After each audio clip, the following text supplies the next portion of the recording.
कपड़े धोने वाली बहू। शादी के पहले से ही विभा को कपड़े धोने का बड़ा शौक था। कभी नल के नीचे तो कभी तालाब के पास। अरे मेरी नीली वाली लुंगी नहीं दिख रही है।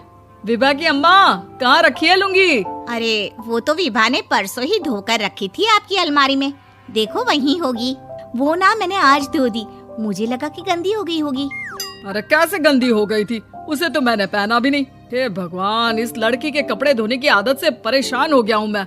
जितना तो घर में राशन नहीं आता, उससे कहीं ज्यादा डिटर्जेंट पाउडर का खर्चा है। इसकी शादी करवा दो, शादी। जाए अपने घर में ही करे काम, फिर चाहे घर के कपड़े धोने हो या पूरे गांव के। हाँ ठीक बोल रही हो, देखता हूँ मैं कोई लड़का। वो दिन भी आ जाता है जब विभा को देखने लड़के वाले आ जाते हैं। लड़की मुझे अच्छी लगी। होने वाली सास कहती है, बेटी अगर कुछ पूछना है तो पूछ लो।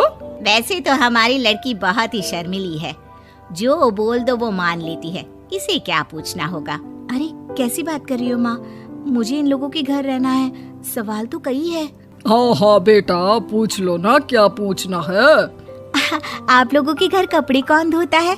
सास का मुंह बन जाता है। देखो, अगर तुम ये कहना चाहती हो कि तुम्हें कपड़े धोने नहीं आते तो सुन लो, कपड़े मैं ही धोती हूँ, लेकिन तुम्हारे आ जाने के बाद मैं रुमाल तक नहीं धोऊंगी। अरे चुप रहना भाग्यवान, बहू बेचारी घर आई नहीं, उसे डराना शुरू कर दिया। वो क्या है ना बिटिया, अभी तक तो ये कल्लू की माँ ही धोती थी, लेकिन अब तुम्हारे पापा तो दहेज में वॉशिंग मशीन देंगे ही। तभी विभा की माँ बोल पड़ती है, सवाल भी पूछा तो क्या। वैसे भाई साहब, मशीन की तो फिर भी कपड़े धोने की कैपेसिटी होती है। मतलब जो बिटिया दे रहे हैं ना विभा, इसे कपड़े धोने का बहुत शौक है। ये आप लोगों के क्या, आस पड़ोस गांव मोहल्ले सबके कपड़े धो दे और उफ तक ना करे। बाहर देखा नहीं आपने कितने कपड़े सूख रहे हैं? सब हमारी बिटिया ने ही तो धोए हैं। बस भी करो ना माँ, शर्म आ रही इतनी तारीफ सुनकर। और तो और एक दाग निकाल कर दिखाओ तो मान जाऊँ। हाँ अच्छा, माफ करना बेटा, मैंने गलत समझा। हमें तो रिश्ता बहुत पसंद है। और ऐसे जुड़ जाता है रिश्ता कपड़े धोने का शौक रखने वाली विभा का। उसकी शादी हो जाती है कोयला फैक्ट्री में काम करने वाले कल्लू के साथ। शादी के बाद अचानक विभा चिल्लाती हुई सास के पास आती है। सासू माँ, अरे सासू माँ कहाँ है आप? ये तो धोखा है, धोखा दिया आप लोगों ने मुझे। इसे ससुर के चक्कर के बारे में पता चल गया।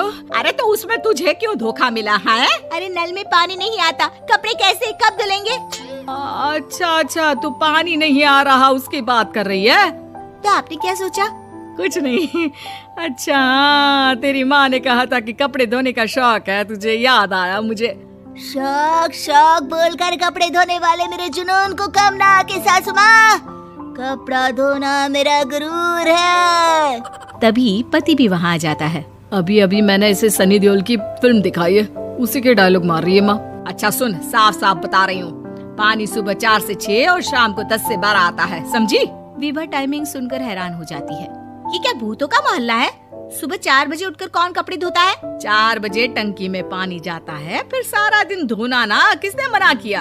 अरे कैसी बात कर रही हैं? 200 लीटर की टंकी में कितने कपड़े धो लूंगी मैं? सुबह ही उठ जाऊंगी मैं। अब क्या था, विभा सुबह 4 से लेकर रात के 12 बजे तक कपड़े ही धोती रहती। एक रोज सास पड़ोस से निकलकर कहीं जा रही होती है कि साथ वाली कहती है, हाँ कल्लू की माँ, जरा ये बताओ कि 2 साड़ी है, 2 ब्लाउज और एक पेटीकोट और एक नाड़े वाला लंबा कच्छा। हाँ तो? अरे तो क्या, कितना लोगी धुलाई ये बताओ। धोबन दिख रहे हैं हम क्या? हमारे पति सरकारी नौकरी से अभी रिटायर हुए हैं और बेटा सुपरवाइजर है कोयला फैक्ट्री में। धोबन समझ रखा है हमें? हाय रे कल्लू की अम्मा, माफ कर दो। वो तो मोहल्ले में यही सब बता रहे थे कि तुमने बहू को कपड़ा धुलवाने के काम में लगा दिया है। सास को पड़ोसन की बात सुनकर गुस्सा आ जाता है। वो घर पहुंचती है जहां घर के बाहर ही इतने सारे कपड़े सूख रहे होते हैं जितने कि किसी धोबन के घर पर। अरे ओ कल्लू की दुल्हन, बाहर निकल। माँ जी यहीं आ जाओ, बाथरूम में चादर धो रहे हैं हम। अरे अभी हम धोते हैं, तुमको बाहर निकलो। ये आस पड़ोस वाले बोल रहे हैं कि हम बहू से कपड़े धुलवा कर उसे कपड़ा धोने वाली बना दिए हैं। अरे छोड़ो ना माँ जी, किन लोगों की बातों में आती हो? आस पास के लोगों का तो काम ही होता है कि वो किसी तरह सास बहू को लड़ा दे। बहू सारे घर के कपड़े धोती है, ये क्या कम है? बोलिए। सास को भी लग जाता है कि वो बहू का ये सनकीपन नहीं छुड़वा सकती, इससे अच्छा है कि खुद ही चुप हो जाए। एक रोज सास और बहू मंदिर जाते हैं, जहाँ सास की साड़ी वहाँ खड़ी भीख मांगने वाली से मिलती है। माँ जी क्या बात है, आपकी साड़ी उस भिखारन से कितनी मिल रही है ना? हाँ हाँ देखो तो, दोनों की साड़ी मिल रही है। क्या बात है कल्लू की अम्मा, तुम खुद को तो अफसर की बीवी बताती हो और ऐसी सिंपल सी प्लेन साड़ी पहनकर घूमती हो। सिंपल और प्लेन नहीं है ये साड़ी। तो क्या सोने के धागे से फूल बने हैं? कुछ भी सासू माँ, कुछ भी। हाँ बने थे इस साड़ी में सोने के धागे से फूल। मेरे पति लेकर आए थे मद्रास से स्पेशली मेरे लिए 10,000 की। ताहे भाई साहब इस भिखारन के लिए भी सेम टू सेम साड़ी लेकर आए होंगे 10,000 की।